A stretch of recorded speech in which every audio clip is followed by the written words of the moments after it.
Hello students, now we have to start the chapter that is nationalism in India. Okay, तो इस chapter में हमने अभी तक पढ़ा था कि किस तरह से कंट्री के अंदर चारों तरफ CDM शुरू हो गया. क्या था CDM? That is civil disobedience movement शुरू होने जा रहा है, अभी हुआ नहीं है, होने जा रहा है. और ब्रिटिशर्स इंडियंस को अलग अलग तरह से अट्रैक्ट करना चाह रहे हैं, डोमिनियन स्टेटस का भी लालच दिया. ठीक है, dominion status means double government वाला कंट्री. ठीक है, जिसको इंडियंस ने मना कर दिया. फर्स्ट राउंड टेबल कॉन्फ्रेंस जो थी दैट वाज कैंसिल और India demanded that full independence. ठीक है, लेकिन वो जो फुल इंडिपेंडेंस के लिए उन्होंने सेलिब्रेशन किया 26 जनवरी 1930 को, वो इतना बड़ा हिट नहीं हुआ, या कह सकते हैं कि बहुत ज़्यादा लोग उसमें इन्वॉल्व नहीं हुए जितना वो चाहते थे कि लोग उसमें इन्वॉल्व हों. तो अब महात्मा गांधी जी कुछ ऐसा करना चाहते हैं जिससे कि कंट्री के ज़्यादा से ज़्यादा लोग इस मूवमेंट में इन्वॉल्व हों, उन्हें पता रहे कि कंट्री के अंदर किस चीज़ की डिमांड कर रहे हैं द कांग्रेस लीडर्स और द नेशनल लीडर्स. तो इसके लिए उन्होंने सॉल्ट को एक वेपन की तरह यूज किया. सॉल्ट एक ऐसा इंग्रेडिएंट है जो हमारे डेली यूज में खाने में, डेली यूज के खाने में यूज होता है. अब चाहे वो रिच हो या पुअर हो, है ना, लिटरेट हो इलिटरेट हो, इससे कोई फर्क नहीं पड़ता. पीसेंट, वर्कर, इंडस्ट्रियलिस्ट, बिजनेसमैन, है ना, बड़े बड़े गवर्नमेंट ऑफिशियल्स, राजा महाराजा, एवरीवन. ठीक है, एवरीवन यूज द सॉल्ट. तो यहां पर आज हम पढ़ेंगे about the salt march. The salt march and the civil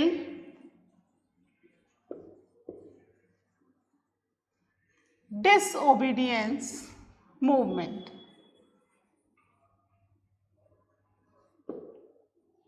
ठीक है, तो हम पढ़ेंगे आज सॉल्ट मार्च के बारे में, जिसके थ्रू गांधी जी ने सिविल डिसओबीडियंस मूवमेंट को शुरू किया.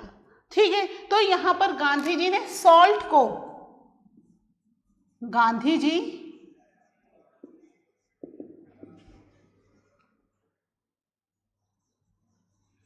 found the salt an important ingredient. ठीक है, एक इंपॉर्टेंट इंग्रेडिएंट था. किसके लिए था ingredient? For protest against the British rule, है ना, ब्रिटिश रूल के अगेंस्ट अगर प्रोटेस्ट करना था तो सॉल्ट जो था that become an important ingredient कह सकते हैं, या कह सकते हैं एक इम्पॉर्टेंट मीडियम बना. ठीक है, in place of ingredient we can write medium, an important medium.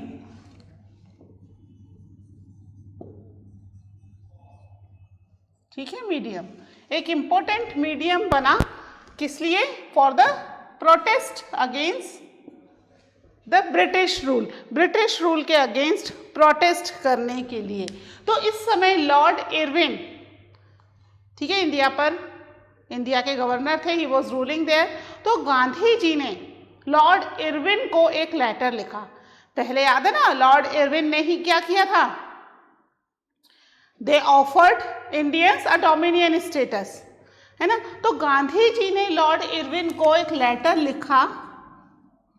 ठीक है, वो लेटर क्यों लिखा? Specially for the few demands, है ना. किस डेट को लिखा? ऑन 31 जनवरी 1930। ठीक है, इस दिन गांधी जी ने एक लेटर लिखा लॉर्ड इरविन को। लिख लेते हैं चलो, 31 जनवरी 1930 Gandhi ji wrote a letter to Lord Irwin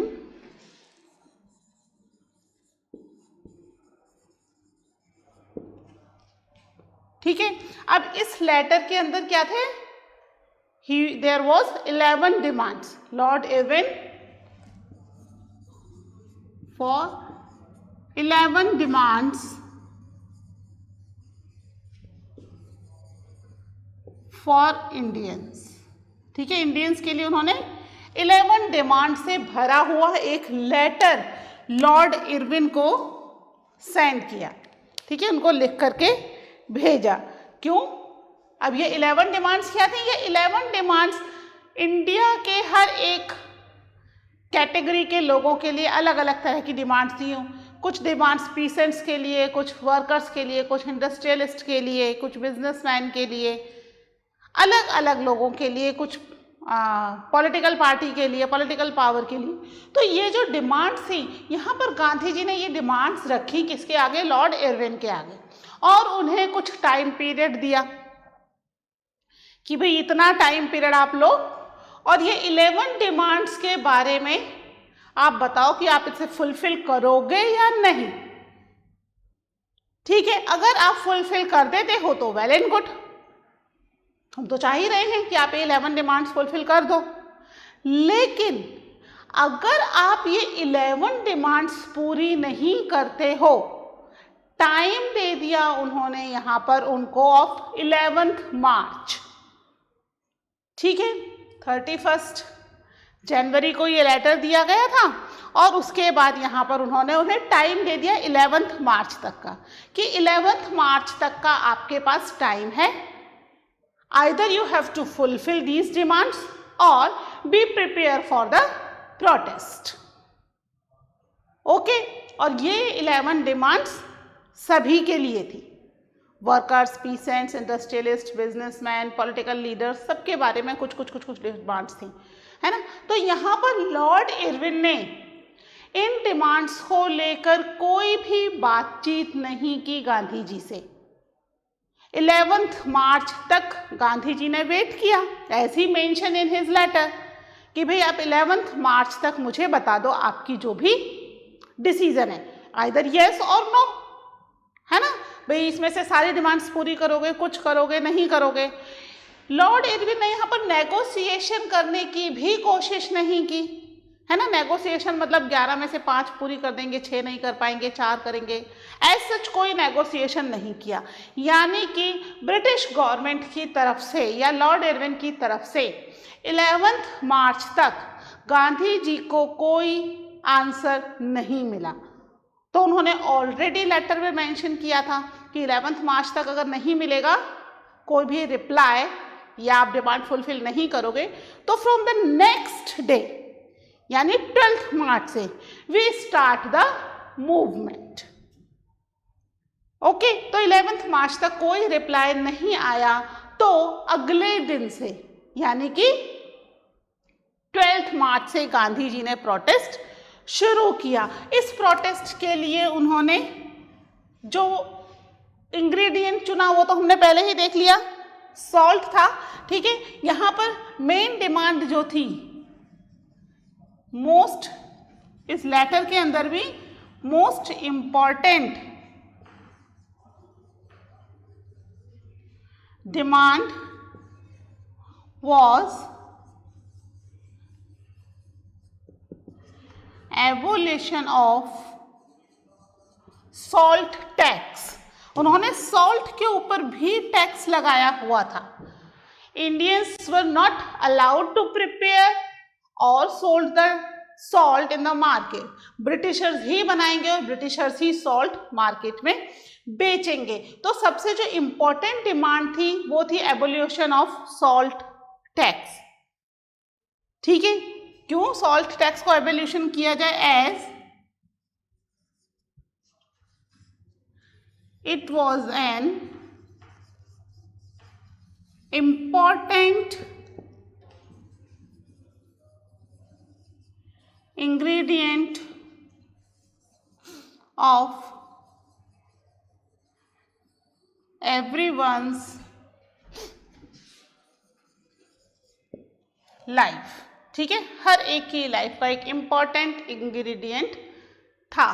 ठीक है, अब इसमें हम ये नहीं कह सकते कि भाई सॉल्ट तो केवल अमीर लोग ही खाते हैं, गरीब नहीं खाते, गरीब भी खाते हैं, या सॉल्ट खाली गरीब ही खाते हैं, अमीर नहीं खाते, हर कोई खाता है। तो हर एक की लाइफ का एक इम्पॉर्टेंट इंग्रेडिएंट को उन्होंने चुना। इसे क्यों चुना?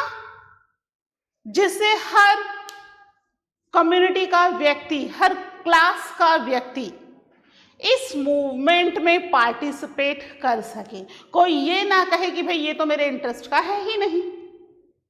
अंडरस्टूड? इसीलिए सॉल्ट को चूज किया गया, जिससे हर व्यक्ति अपने आप को यहाँ पर इस इंपॉर्टेंट इंग्रेडिएंट से कनेक्ट कर सके, है ना, कि भाई सॉल्ट तो मैं भी यूज करती हूँ, आप भी यूज करते हो, तो इसलिए इसको चूज किया गया, जिससे कि हर व्यक्ति इसको अपने आप से कनेक्ट कर सके और देख सके कि किस तरीके से ब्रिटिशर्स ने यहाँ पर सॉल्ट को एक टैक्स लगा करके गरीब लोगों को खाना खाने मीन्स खाना भी उनका बहुत ज़्यादा महंगा कर दिया, कि वो खाना भी खा रहे हैं, खाली नमक रोटी भी खा रहे हैं तो भी बहुत कॉस्टली है। तो यहाँ पर फाइनली किस डेट को, ऑन 12 मार्च, कौन सा ईयर चल रहा है, 1930, है ना, ईयर का ध्यान रखना। ठीक है, 12 मार्च 1930 को Gandhi ji launched a salt movement. ठीक है, सॉल्ट मूवमेंट या कह सकते हैं हम एक salt march accompanied by 78 volunteers. ठीक है, जब उन्होंने ये शुरू किया सॉल्ट मूवमेंट या सॉल्ट मार्च, तो उनके साथ केवल 78 वॉलेंटियर्स ही थे। जब वो अपने आश्रम साबरमती आश्रम से इस मूवमेंट को शुरू करने के लिए निकले, ठीक है, तो उनके साथ बहुत बड़ी भीड़ नहीं थी, केवल 78 वॉलेंटियर्स उनके साथ थे, जो कि इस मूवमेंट में गांधी जी के साथ साबरमती आश्रम से दांडी मार्च के लिए चलना शुरू हुए। ठीक है, ये मूवमेंट शुरू हो गया 12 मार्च 1930 को। उन्होंने अपना आश्रम छोड़ा और एक गुजरात के अंदर ही एक कोस्टल एरिया है ना, क्योंकि नमक जो है समुद्र के पानी से बनता है, तो कोस्टल एरिया में जाकर के यहाँ पर दांडी उस जगह का नाम था, वहां पर जाकर सॉल्ट बनाने की इन्होंने एक तरीके से मूवमेंट शुरू किया कि वहां जाकर सॉल्ट बनाएंगे, और 78 वॉलेंटियर्स उनके साथ थे। ठीक है, इसको नोट कीजिए इस पूरे पॉइंट्स को, उसके बाद नेक्स्ट पॉइंट देखते हैं।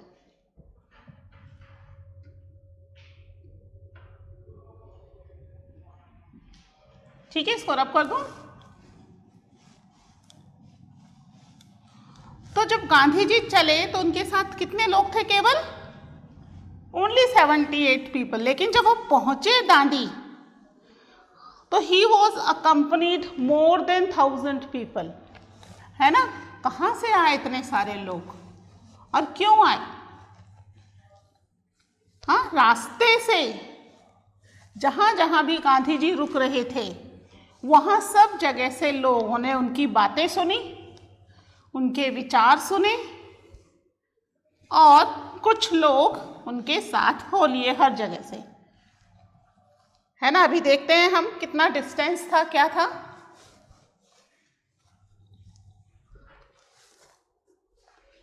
ठीक है, अभी जो मार्च था, दांडी मार्च,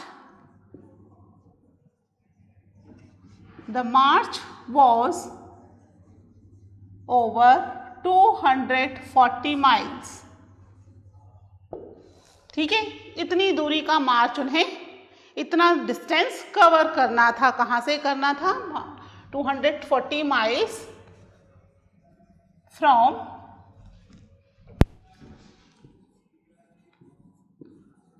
साबरमती आश्रम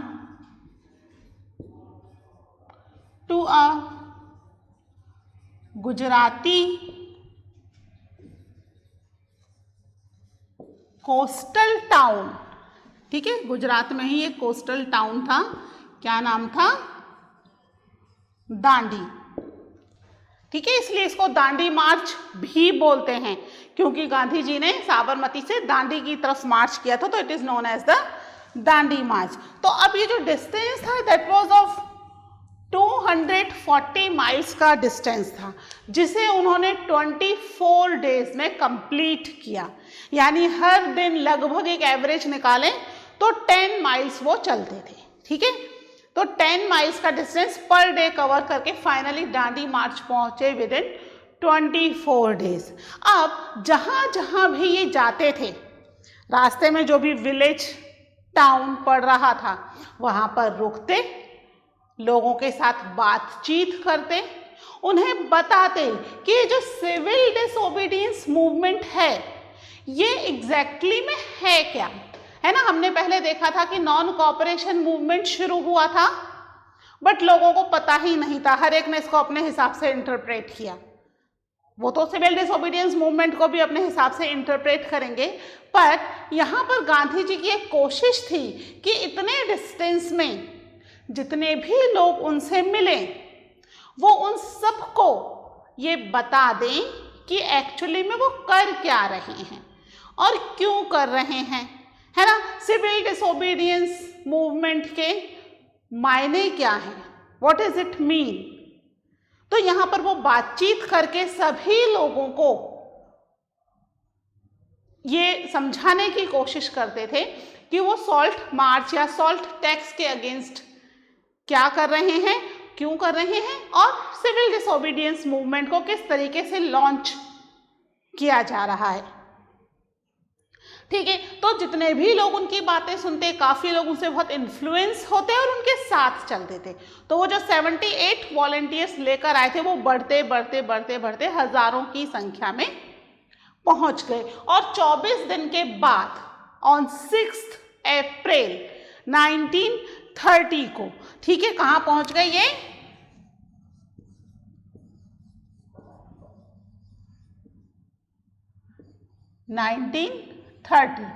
ठीक है, ऑन 6 अप्रैल 1930 को गांधी जी कहां पहुंच गए? Gandhi ji reached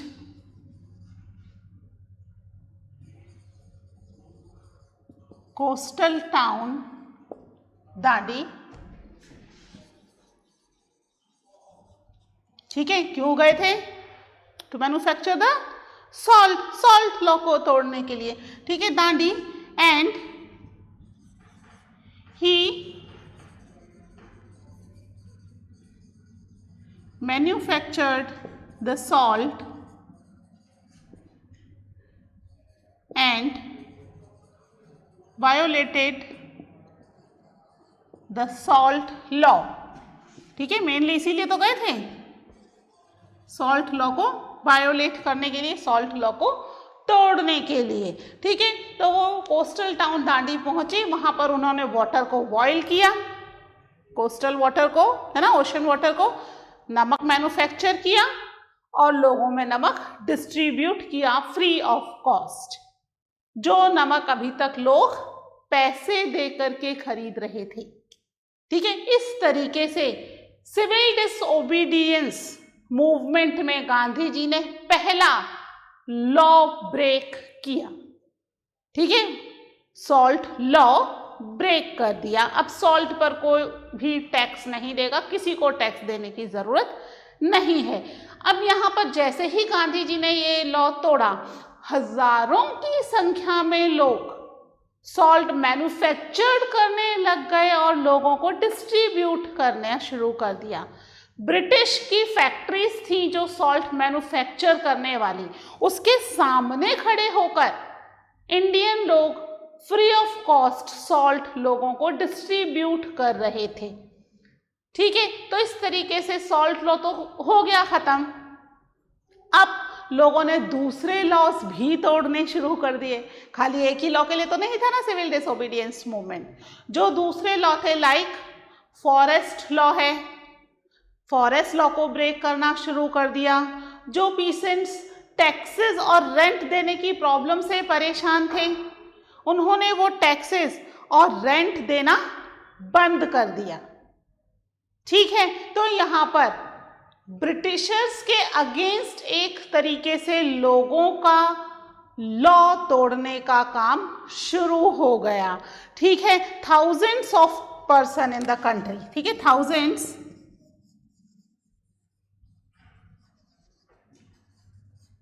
in country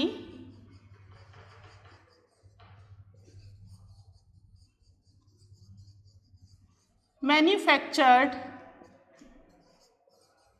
salt, ठीक है, सॉल्ट को मैन्युफैक्चर करना शुरू कर दिया और साथ में उन्होंने क्या करना शुरू कर दिया, and distribute it among people. ठीक है, फ्री ऑफ कॉस्ट में लोगों को डिस्ट्रीब्यूट करना शुरू कर दिया। ठीक है, इसे नोट कर लीजिए। फिर हम देखते हैं और कौन कौन से लॉ तोड़े, है ना, ब्रिटिशर्स के अगेंस्ट इंडियन पीपल ने। ठीक है,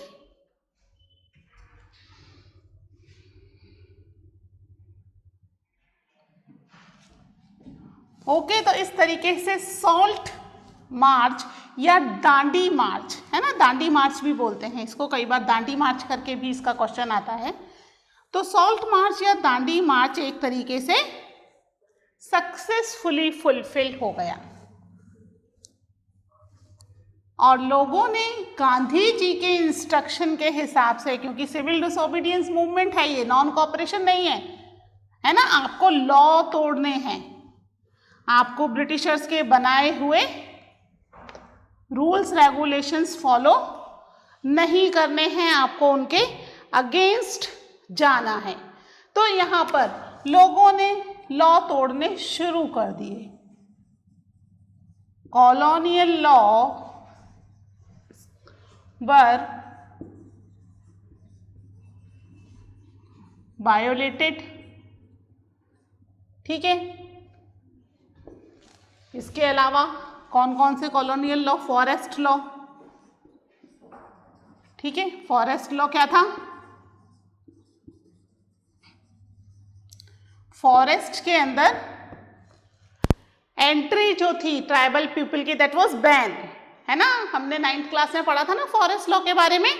प्रोटेक्टेड एंड रिजर्व्ड फॉरेस्ट कर दिया था, people can not enter, if they wanted to enter they have to take the permission from the Britishers. Permit card बनता था, उस पर टैक्स देना पड़ता था। ठीक है, ना तो वो अपने एनिमल्स ग्रेस करा सकते थे, ना वो फायरवुड्स, ना वो फ्रूट्स और जो भी नेसेसरी थिंग्स थी फॉरेस्ट से जो वो कलेक्ट करते थे अपने लाइवलीहुड के लिए, वो सब बंद कर दी गई। तो फॉरेस्ट लॉ को वायोलेट करना शुरू कर दिया, यानी लोग अब फॉरेस्ट के अंदर फ्रीली मूव करने लग गए, वहां से सामान लेने लग गए। ठीक है, इसके अलावा जो पीसेंट्स थे, रिफ्यूज टू पे टैक्सेस एंड रेंट। ठीक है, टैक्स और रेंट्स पे करना उन्होंने रिफ्यूज कर दिया कि भाई टैक्स और रेंट हम पे नहीं करेंगे। लॉ तोड़ना है ना, टैक्स नहीं पे करेंगे, आपका लॉ है टैक्स पे करने का, हम नहीं करेंगे, रेंट भी हम नहीं पे करेंगे। ठीक है, इसके अलावा बॉयकॉट ऑफ फॉरेन गुड्स। ठीक है, फॉरेन गुड्स का बॉयकॉट करना शुरू कर दिया लोगों ने, फॉरेन गुड्स यूज नहीं करेंगे।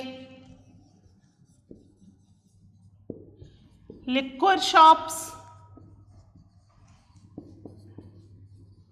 वर पिकेटेड। ठीक है, लिक्विड शॉप को रोक दिया, उसमें एंट्री बैन कर दी, कोई लिक्विड शॉप के अंदर नहीं जाएगा। इस तरीके से कुल मिलाकर के जो कॉलोनियल लॉज बने हुए थे लोगों ने तोड़ने शुरू कर दिया। उनके अगेंस्ट जाना है, उनके साथ में नहीं रहना है ना, इनके अगेंस्ट जा रहे हैं। तो अलग अलग तरीके से लोगों ने कॉलोनियल लॉज को तोड़ना शुरू कर दिया। ठीक है, तो ये जो सॉल्ट मार्च था ये सक्सेसफुली चला। तो अब क्या कॉलोनियल गवर्नमेंट शांति से बैठ के ये सब होता देखेगी?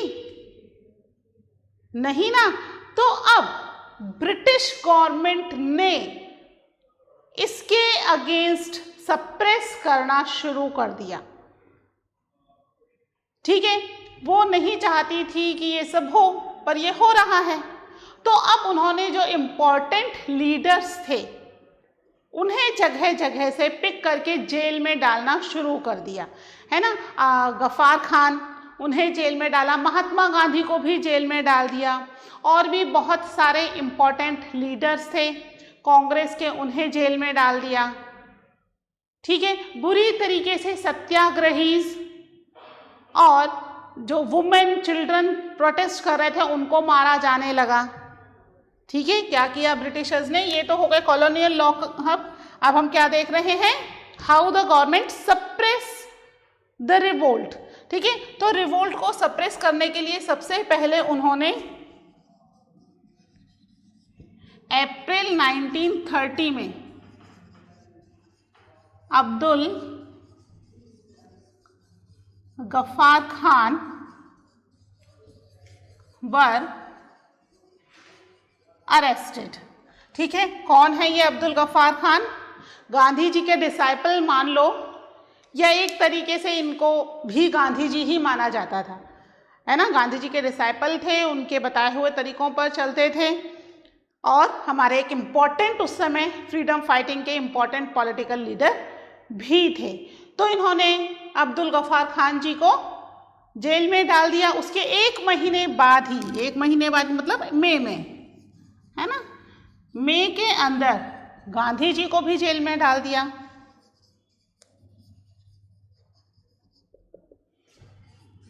गांधी जी वर ऑल्सो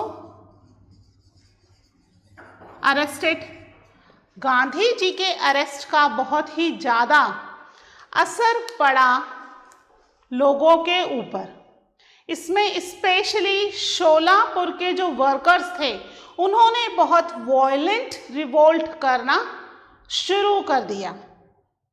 ठीक है, जगह जगह पुलिस स्टेशंस को जलाना, या जो भी कह सकते हैं हम ब्रिटिश को सिंबलाइज करती हैं जो भी स्ट्रक्चर, पुलिस स्टेशन है, रेलवे स्टेशन है, जो भी स्ट्रक्चर ब्रिटिश गवर्नमेंट को सिंबलाइज करती है, उन सबको डिस्ट्रॉय करना एक तरीके से इन्होंने शुरू कर दिया। ठीक है, और पुलिस ने भी जो सत्याग्रही वुमेन और चिल्ड्रंस थे इनके ऊपर अपना लाठीचार्ज करना, इनको जेल में डालना, ये सब करना शुरू कर दिया। तो यहाँ पर कुल मिला के गांधी जी का ये जो मार्च था सिविल डिसोबीडियंस मूवमेंट, ये सफल रहा, सक्सेसफुल रहा। ठीक है, अब कुछ ना कुछ तो करेगी ही पुलिस भी, है ना। वो एज सच इस मूवमेंट को होता तो देखेगी नहीं।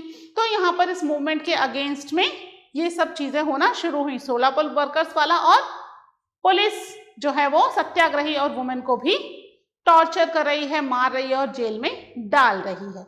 इस सब से गांधी जी काफी परेशान थे। ठीक है, और उसके बाद आया गांधी इरविन पैक्ट। ठीक है, but that pact we will discuss in the next lecture. Okay, till then take care, bye.